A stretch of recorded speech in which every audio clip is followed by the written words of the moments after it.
안녕하세요. 토끼왕자입니다. 오늘은 전통 금융시장에 대비되는 디파이, 그 중에서도 유동성 풀, 그 중에서도 비영구적 손실에 대해서 한번 알아보도록 하겠습니다.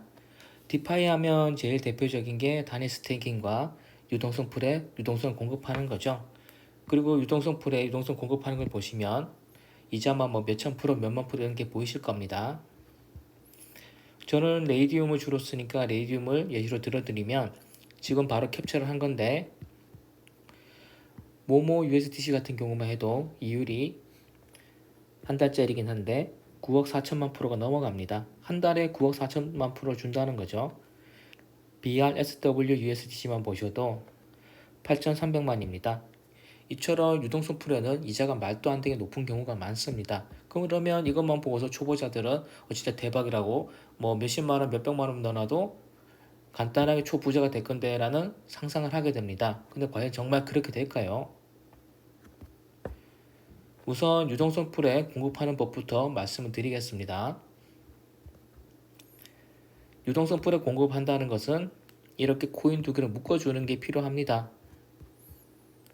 레이디움을 기준으로 말씀드리면 예를 들어서 이 네 번째 걸 만들어 본다 쳤을 때 얘랑 얘를 묶어주는 작업이 필요한 거죠. 가지고 있는 수량 그 다음에 똑같은 비율로 USDC로 묶어주면 이 묶인 코인이 만들어지고 이거를 유동성 풀에 공급을 해주는 겁니다. 그런데 이렇게 유동성 풀에 공급할 때는 세 가지 위험성, 문제점이 있습니다. 첫 번째는 단일 스테이킹과 같은 위험인데 이자가 아무리 높아도 코인 자체 가격이 빠지면 의미가 없죠.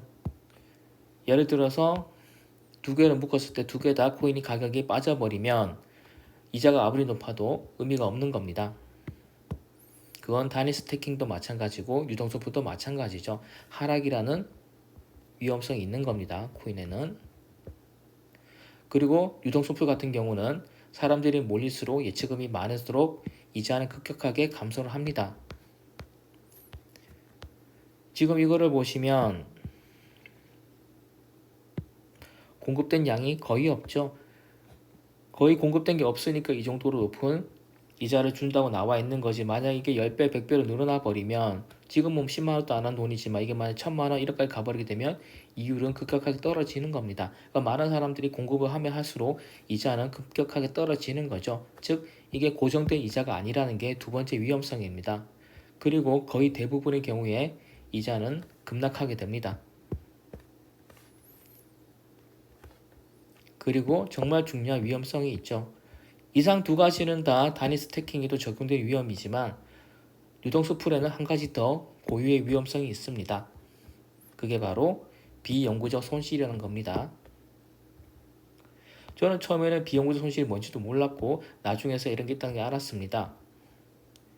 그런데 아무리 조사를 해도 친절하고 상세히 알려주는 곳이 없었습니다. 그러니까 여기저기에 짜집기 된 지식밖에 없어서 글을 모아서 그냥 제가 직접 찾아내서 블로그에 포스팅 했었습니다. 왜냐하면 누가 한 명이 처음부터 개념을 자꾸 알려주면 좋은데 그런 경우가 없더라고요. 그래서 뭐 티스토리나 블로그나 아니면 코인 커뮤니티 들어가서 검색을 해보고 여러 가지 글을 보고서 겨우 하나의 완성된 포스팅을 만들 수가 있었습니다.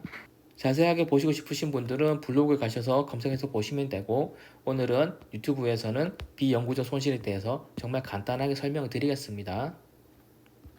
초간단 설명을 하면 이겁니다. 아까 말씀드렸듯이 두 개의 코인을 묶어야지만 유동성 공급을 할 수 있습니다. 예를 들어서 토끼 코인을 1달러 할 때 100개를 사고 왕자 코인을 2달러 할 때 50개 사서 100달러, 100달러를 똑같은 가격으로 토끼 왕자라는 코인을 만들어 주는 겁니다.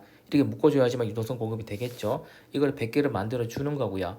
그럼 각각 만약에 갖고 있을 때 유동성 공급을 하지 않고 각각 갖고 있을 때를 계산을 해보면 토끼 코인의 가격이 4달러로 뛰었다고 치겠습니다. 그러면 4달러 곱하기 100개에서 400달러가 되고 왕자 코인 그대로다 쳤을 때 100달러고 합이 500달러가 되죠.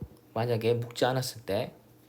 근데 비영구적 손실이 뭐냐면 유동성 풀에 공급하게 되면은 두 개의 코인을 묶어야 된다 그랬고 이거는 똑같은 비율로 맞물려서 가는 겁니다.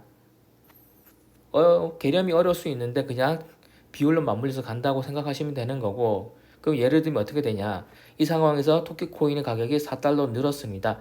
1달러가 4달러 늘었죠. 그러면 4배가 뛴 겁니다. 그거를 2배, 2배씩 안분을 시키는 거죠. 그렇게 되면 토끼코인은 가격이 4배로 뛴 대신에 수량을 반토막 내는 겁니다. 그리고 왕자코인은 수량을 배로 해주는 거죠. 2배로 해주는 거고요. 그러니까 토끼코인이 4배가 뛰었다 그래도 이거를 2분의 1로 나눠주고 2가 되고 상대편이 또 2배를 해주니까 또 나누면 1이 되고 결국 1이 되는 거죠. 그러니까 개념이 어렵다고 생각되시면 그냥 간단하게 생각하시면 됩니다. 4배가 뛰었을 때 수량을 반토막 내고 이제 2배를 해준다 이렇게 계산하시면 됩니다. 그럼 이게 뭐가 문제냐고 되면 예를 들어 보겠습니다. 이 상황에서는 500달러가 됐었죠. 근데 만약 비용구 손실을 하고 토끼코인이 4달러가 된 이 시점에 언스테이킹을 하겠습니다. 그렇게 되면 토끼코인은 4달러인 채로 언스테이킹 한 거죠. 근데 수량은 방금 말씀드렸듯이 반토막 낸다고 했습니다. 그럼 100개가 아니라 50개가 되는 겁니다. 여러분은 분명히 100개를 맡겼지만 이 묶인 코인을 언스왑 해주게 되게 되면 수량이 반토막 나 있는 거죠. 왜? 4배가 뛰었는데 각각 안분해야 되니까 토끼코인은 2분의 1 토막 내는 거고 얘는 2배 쳐주는 거고 그렇게 되면 토끼코인은 50개, 4달러 곱하기 50개 하면 200달러가 되는 겁니다. 대신에 왕자코인은 2배로 100개를 받겠죠. 그럼 2달러짜리 그대로 100개 하면 200달러, 400달러가 됩니다. 분명히 코인의 가격이 4배나 뛰었는데 예치를 안 했을 때는 500달러가 되는 자산이 예치를 하고 나면 400달러로 해서 손실을 보는 거죠. 그러니까 비영구적 손실이라고 하는 게 무슨 말이냐고 하면 왜 비영구적이라 하냐면 언스테이킹을 해야지만 이 손실이 확정이 되는 겁니다. 예를 들어서 4달러가 된 다음에 다시 1달러 돌아가게 되면 수량을 원상복귀합니다. 그렇게 되면 그때 언스테이킹을 하게 되면 그때는 손실이 없겠죠. 그래서 영구적 손실이 아닌 이유가 내가 언제 언스테이킹 할지 모르기 때문에 그게 기간이 안 정해졌다는 의미로 비영구적이라 하는 거지 이 손실이 뭐 언젠가 바뀐다는 그런 개념은 아닙니다. 그러니까 언스테이킹 하는 그 순간에 손실이 확정되는 게 맞는데 비영구적이라고 하는 거는 언제 언스테이킹 할지 모르니까 예를 들어서 토끼코인 가격이 8달러가 됐을 때 언스테이킹 할지 아니면 0.5달러가 됐을 때 언스테이킹 할지 그걸 모르니까 비영구적으로 하는 겁니다. 지금은 4배로 된 예시를 들었는데 예를 들어서 토끼코인의 가격이 0.5달러로 반토막이 나면 또 달라지겠죠.